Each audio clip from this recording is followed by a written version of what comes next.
మన భారతదేశంలో నగరీకరణ జరిగినప్పటికీ మన సంస్కృతి మాత్రం గ్రామీణ ప్రధానంగా విలసిల్లిన బృహత్ సభ్యత. ఇందులో ఉన్నత విద్యాభ్యాసం, బోధన ఎక్కువగా అడవులు, గ్రామీణ ప్రాంతాల్లో ఉన్న మహర్షుల ఆశ్రమాలలో జరిగేవి. ఉన్నతమైన జ్ఞానాన్ని పొందేందుకు నగరాల్లోని అత్యున్నత వర్గాల వారు, వారి సంతానం, చివరికి రాజులు, వారి వారసులు కూడా ఈ ఆశ్రమాలకు వెళ్ళవలసి ఉండేది. భారతదేశంలో ఒక విశిష్టమైన ప్రజాస్వామ్య ప్రధాన విజ్ఞాన వ్యవస్థ దేశవ్యాప్తంగా అమలులో ఉండేది. అయితే మొదట ఇస్లామిక్ దాడులు, ఆ తర్వాత క్రైస్తవ దురాక్రమణల కారణంగా గ్రామీణ ప్రజల కంటే పట్టణవాసులను ఉన్నతులుగా భావించే ఒక వివక్ష క్రమంగా ఏర్పడింది. పట్టణేతర ప్రాంతాలలో నివసించే వారిని చిన్నచూపు చూడటం, గ్రామీణ విజ్ఞానాన్ని నిర్లక్ష్యం చేసి పట్టణ నగర ప్రాంతాల్లోని జ్ఞానం కంటే తక్కువ చేసి చూడటం ప్రారంభమైంది.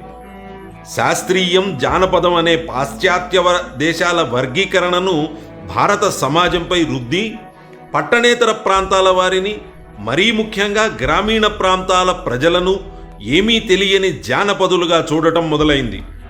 శాస్త్రీయం కానిది అనాగరికం అని, ఇది తక్కువ స్థాయిది అని మరో నిర్వచనాన్ని మన సమాజానికి నిర్దేశించారు.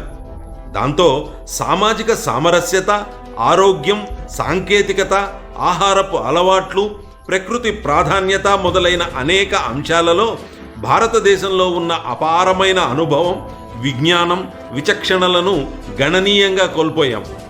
ఫలితంగా ప్రకృతిని దోచుకోవడం, సమాజంలో సమతూకం దెబ్బతినడం మొదలైంది.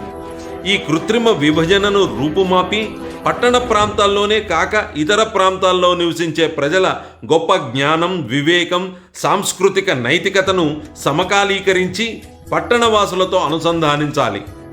భారతీయతకు ప్రాధాన్యతనిచ్చి ఆ దిశగా ఆలోచన, ఆచరణ చేసేవారిని ఒకే వేదికపై తీసుకువచ్చి తద్వారా సామాజిక ప్రధాన జీవన స్రవంతి కథనంలో మరుగుపడిన వర్గాల, సమాజాలకు ఒక స్థానం, ఒక స్వరం ఇవ్వడం అనేది లోక్ మంథన్ లక్ష్యం.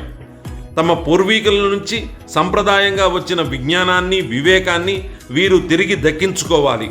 వారి ఆలోచన ధార, విశ్వాసాలు, జీవన విధానం, వారి దృక్పథం అనేక సహస్రాబ్దాలుగా వారి సమాజాన్ని నడిపిన సంస్థలు, వ్యవస్థలకు సంబంధించిన అంశాలను వెలికి తీసుకురావాలని లోక్ మంథన్ భావిస్తోంది. ఆ కోణంలో మేధావులు, కళాకారులు, ప్రతి రంగానికి చెందిన వారిని ఒకే వేదికపైకి తీసుకురావాలన్నది లోక్ మంథన్ ప్రయత్నం.